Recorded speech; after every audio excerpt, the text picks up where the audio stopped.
Quand j'étais gamin, je passais par ici.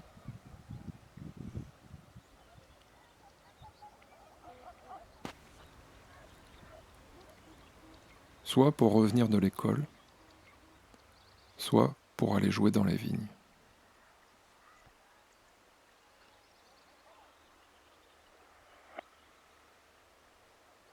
Souvent, en passant, je levais la tête pour regarder cet arbre.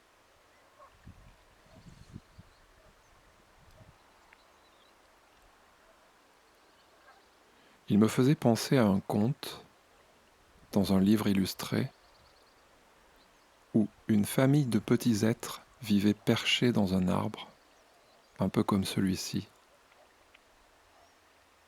cachés derrière les feuilles.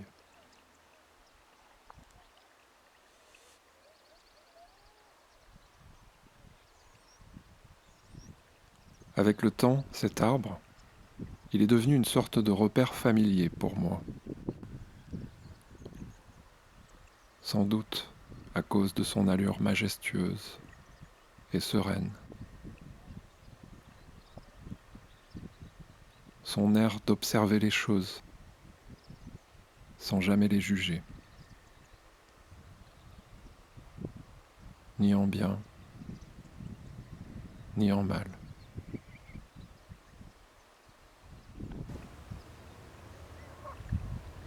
Et j'avais sûrement besoin de ce genre de repère à une époque où mon imagination commençait à avoir la fâcheuse habitude de dérailler.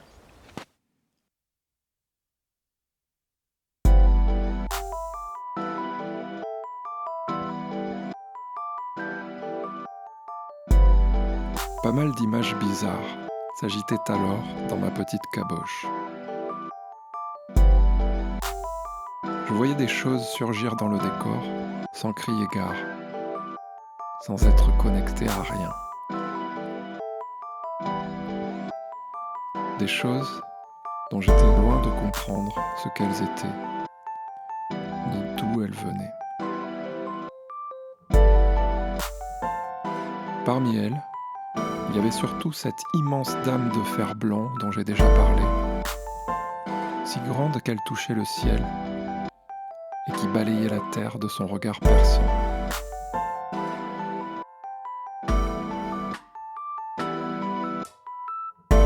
Elle se montrait le soir par intermittence, dans la perspective de l'arbre, écrasant l'horizon de sa hauteur sidérante.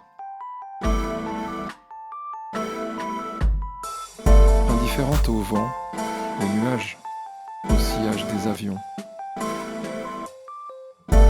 Pourquoi occupait-elle toute cette place ?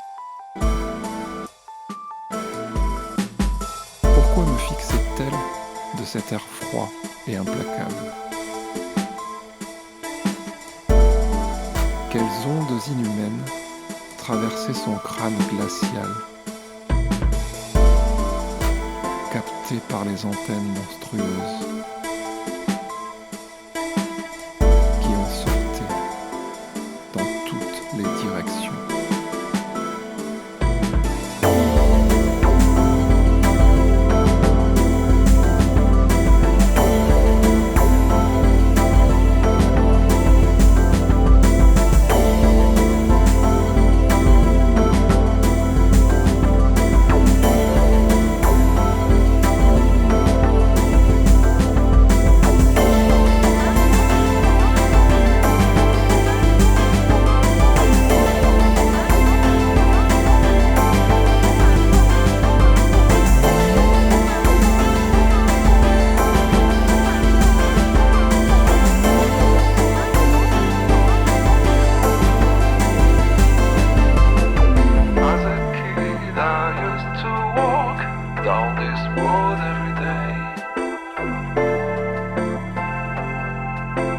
Passing by this tree, standing there strongly like a lighthouse on the way, encouraging me to say look at me even when it's cold and when the world is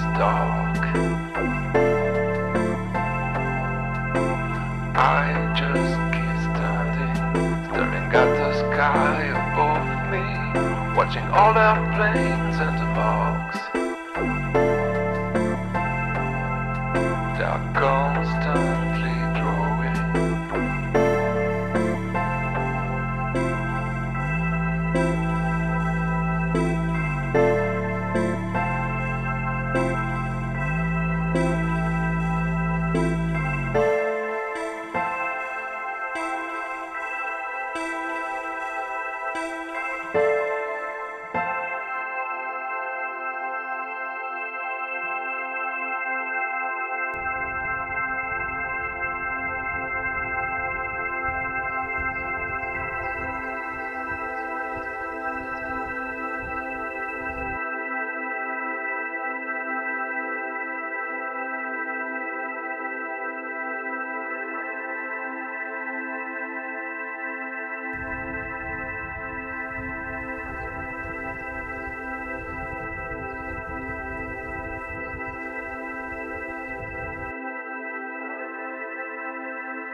Tant que j'étais trop petit, ma mère m'accompagnait pour rentrer de l'école à pied.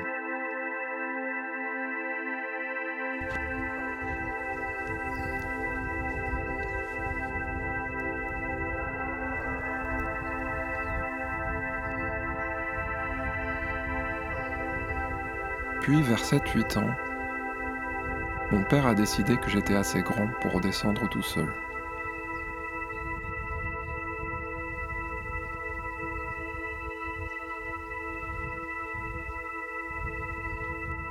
Au début, j'étais pas très rassuré.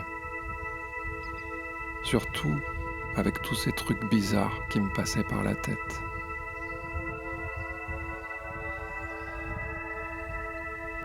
Du coup, quand j'arrivais au pied de l'arbre, j'étais plus tranquille. Il était comme la limite à partir de laquelle je me sentais chez moi.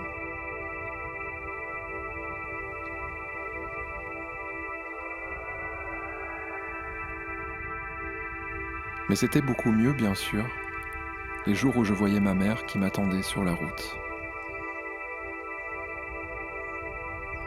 Je crois qu'elle aussi, elle était un peu inquiète. Alors, quand elle pouvait, elle venait à ma rencontre.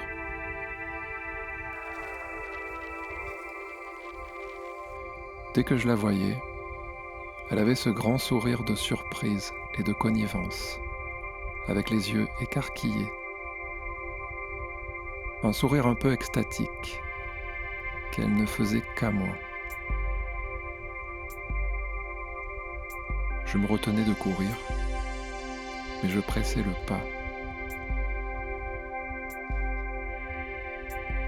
Puis, elle me serrait dans ses bras en me disant qu'elle était fière que j'ai fait tout ce trajet tout seul.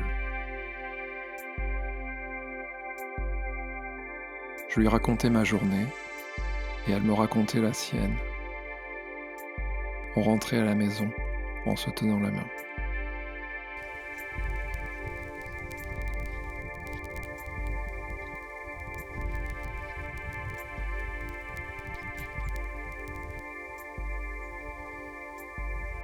Mais souvent, les jours où elle était là, on rencontrait Bertrand, le voisin, qui, comme par hasard, se baladait lui aussi dans le coin. Et Bertrand, il se mettait à parler à n'en plus finir, surtout de lui-même. Il racontait sa vie, qu'il avait autrefois joué de la flûte dans un groupe de rock, ou navigué sur des eaux vertes et limpides, assisté à des scènes de combat dans les montagnes bleues, écouter le chant d'une diva résonner autour d'un lac glacé souterrain, observer les 4 géantes du système solaire au milieu d'une terrifiante mer d'étoiles, trouver un jour une chouette effraie dans son escalier ou rêver d'audacieuses aventures interplanétaires. Ce type était une source intarissable d'anecdotes disparates qui tourbillonnaient sans fin comme les eaux d'un fleuve. Je ne sais pas s'il avait vraiment vécu la moitié de ce qu'il racontait.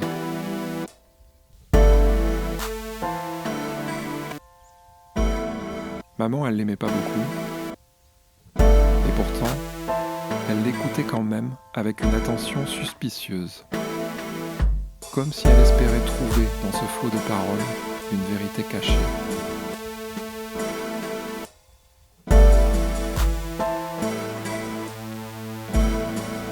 Moi, pendant ce temps, je m'ennuyais. Alors je regardais le soleil qui descendait à l'horizon, au-dessus des arbres.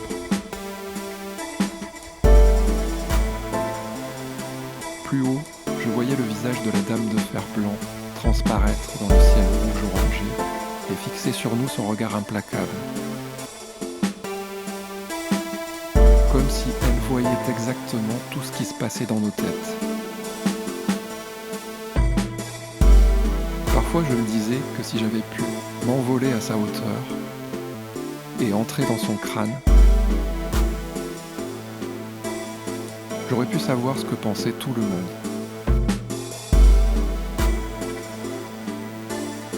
J'aurais su tout ce que voulaient vraiment les gens sans jamais le dire.